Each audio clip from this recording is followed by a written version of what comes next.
Hey everyone, big news just dropped from the finance world, and trust me, it's not just for Wall Street nerds. At the big Jackson Hole Economic Symposium, Fed Chair Jerome Powell hinted that interest rate cuts might be coming as soon as September.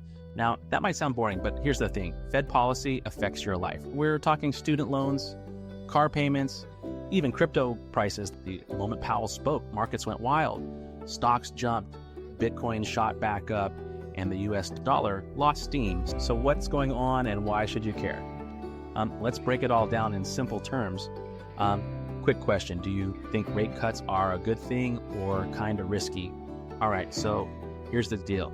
Powell didn't say we're cutting rates right now, but he did say the economy's mix of slowing job growth and still high inflation may warrant lower rates. In Fed speak, that's like saying we're almost there. Stocks exploded, S&P up 1.8%, NASDAQ up 1.8%, and the Dow hit record highs. Bond yields dropped, a classic sign that Wall Street thinks rate cuts are coming. Crypto, huge bounce. Bitcoin's back around 116K, and coins like Ethereum and Solana saw double-digit gains. The dollar weakened. Again, that usually happens when US rates are expected to fall. So Powell didn't just weaken markets, he lit a fire under them. If rates drop, borrowing money gets cheaper. Think lower car loans, easier refinancing on student debt, and potentially more affordable mortgages. For young people trying to buy their first home, that could be a game changer. But there's a flip side. Lower rates can also keep inflation alive, since cheap money makes people spend more. And some investors are warning that if the Fed cuts too soon, we might get stuck with stagflation, slow growth, plus high prices. And the politics, don't forget the political drama. Former President Trump has been publicly hammering Powell, demanding cuts, even threatening Fed officials. Powell tried to send a clear message: we make decisions based on data, not politics. So the next big question is September. Do they cut or do they wait for more data?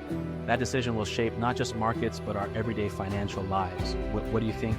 Should the Fed act now and cut or hold off until inflation really cools? So here's the bottom line. Powell's Jackson Hole speech wasn't just another boring Fed update. It was a signal that change is coming. If cuts happen in September, we'll likely see cheaper loans, hotter markets, and maybe another crypto rally.